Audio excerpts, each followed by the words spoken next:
Hey everyone, welcome back for a little TLC. My name is Erica Bluford, and today we're going to be talking about slavery.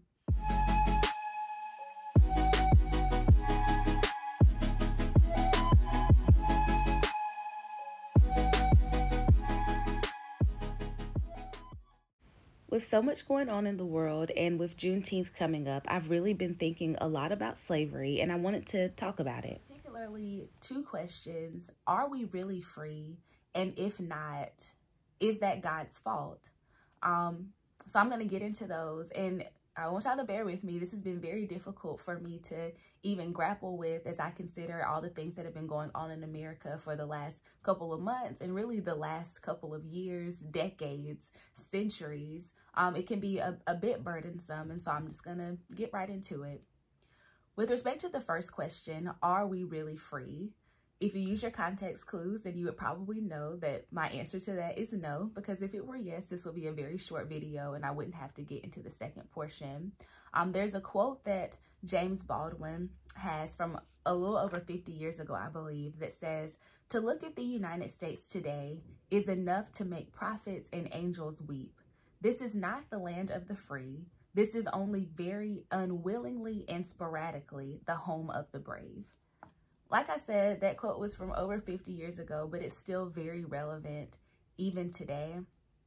When I think about even when the Star Spangled Banner was written, and we're talking about the land of the free and the home of the brave, Black slaves were still in slavery. And so it was very clear that Black people were not meant to be accounted with the folks who were free.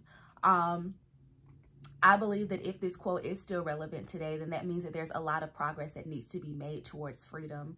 When I think about how Black slaves went from slavery to being pushed into the prison system, mass incarceration, Jim Crow era, how there was a need for the civil rights movement, how people are still being lynched today, unarmed Black folks. When I think about how difficult it is to live in this country, if you're not a part of the majority, if you're not basically a cisgender white male, then it can be very difficult to navigate these spaces.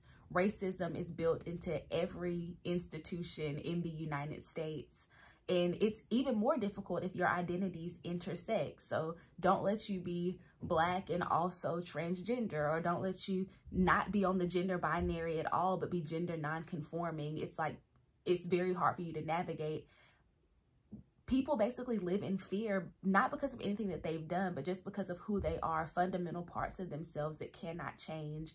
And so it's hard for me to say that we are actually free in all of the ways that we as human beings deserve to be free, when institutional racism, flat out racism without any adjectives before it, continue to exist in this country. So that brings me to my second question. If we're not free, which I don't believe we are, is that God's fault?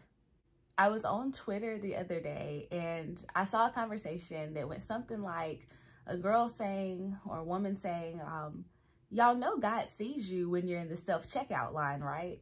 And then a man responded saying, well, God saw slavery for 400 years and let it slide, so he'll be all right. Oh my God! That like hurt me to my core because it's just like so awkward. But it really made me start thinking about, like, did God really let slavery slide? If we are experiencing injustice, is that God's fault? And I've heard a lot of things, particularly if we start with, like, did God let slavery slide? But there are two main things that I want to address. First, that people saying that the Bible endorses slavery. And the second is saying things like, oh, well, Africans would have never been exposed to Christianity but for slavery, so there's some good that came out of it. To the first point, saying that the Bible endorses slavery, there is definitely slavery in the Bible, but I do not believe that God endorses it.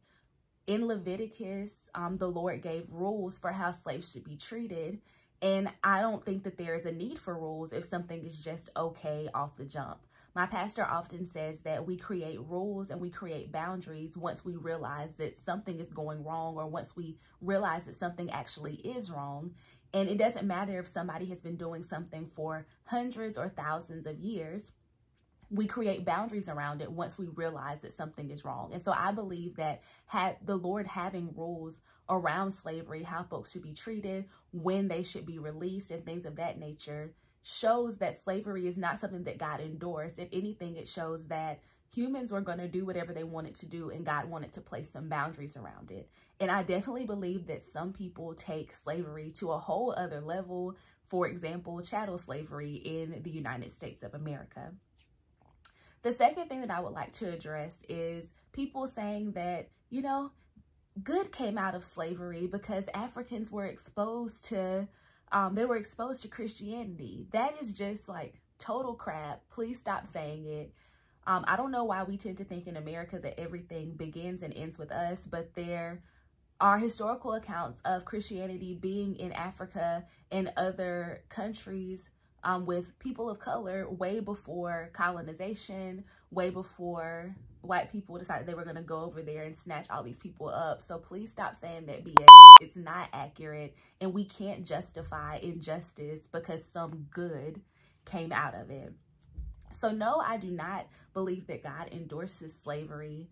I believe God put boundaries around it, and I believe that Christianity would have gone forth without all of this malicious intent, with all of these terrible things that took place.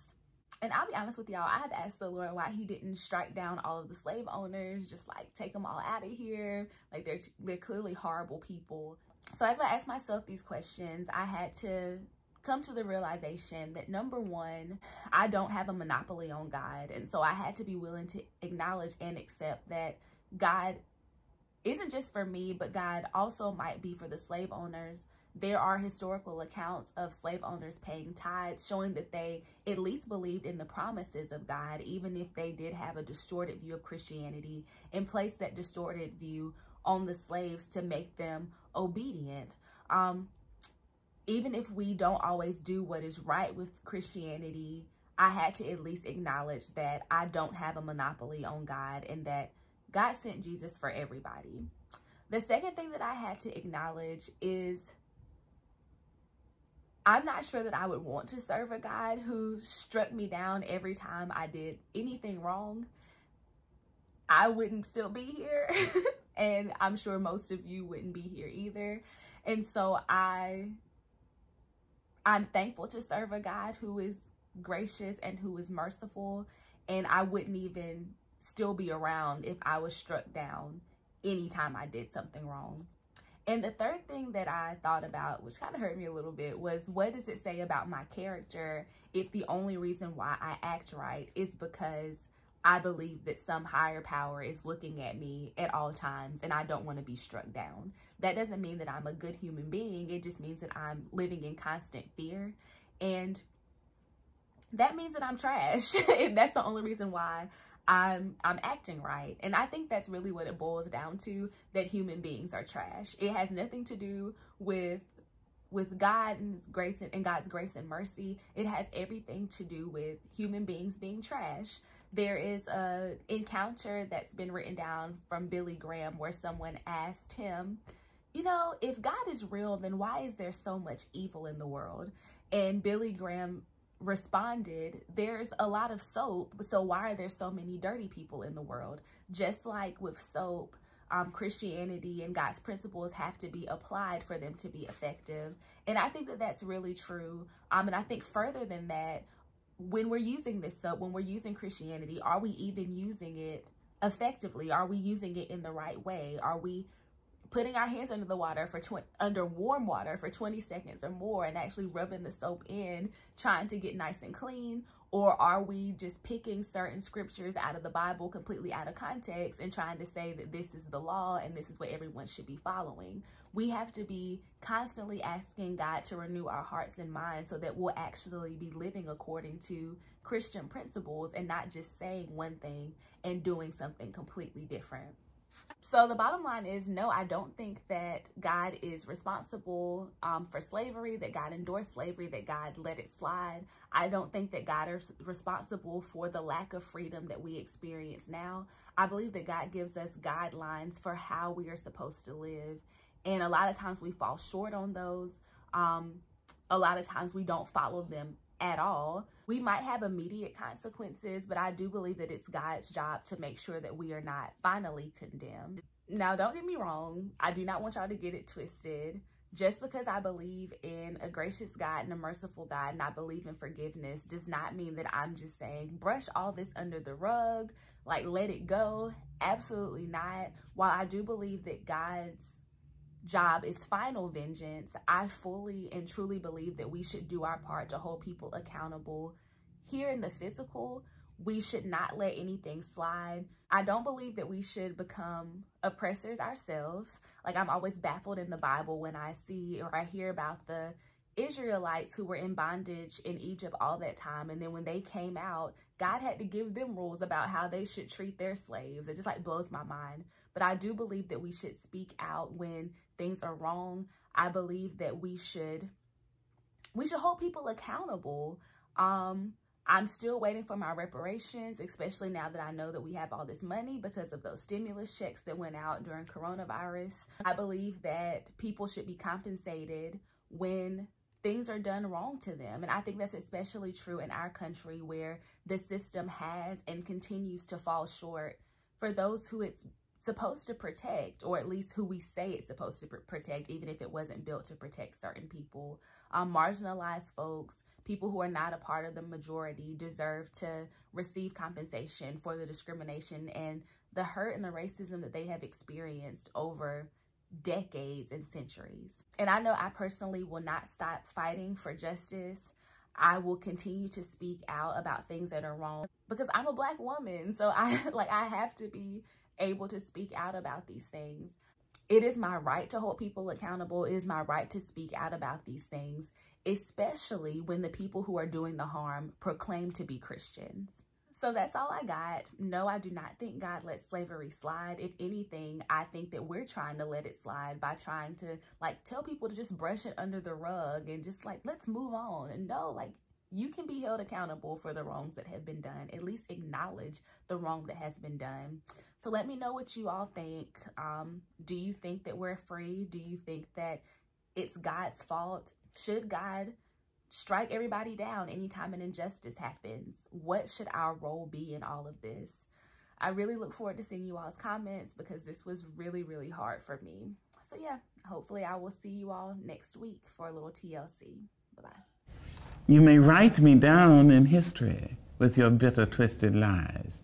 You may trod me in the very dirt, but still like dust, I'll rise. Does my sassiness upset you?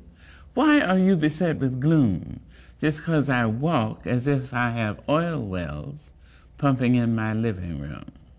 Just like suns and like moons, with the certainty of tides, just like hope springing high, still I rise. Did you want to see me broken?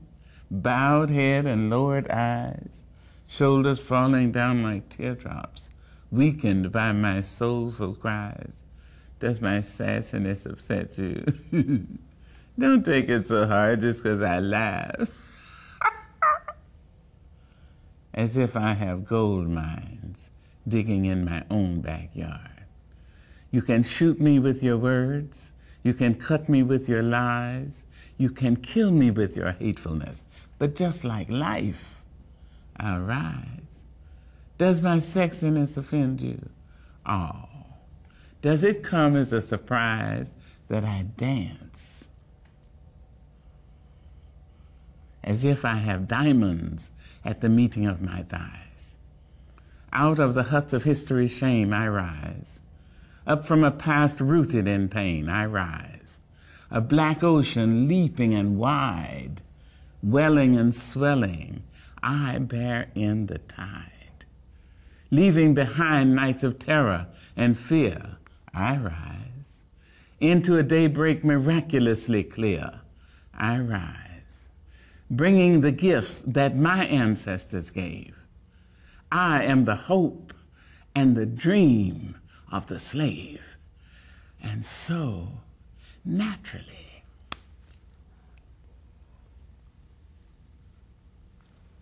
there I go rising.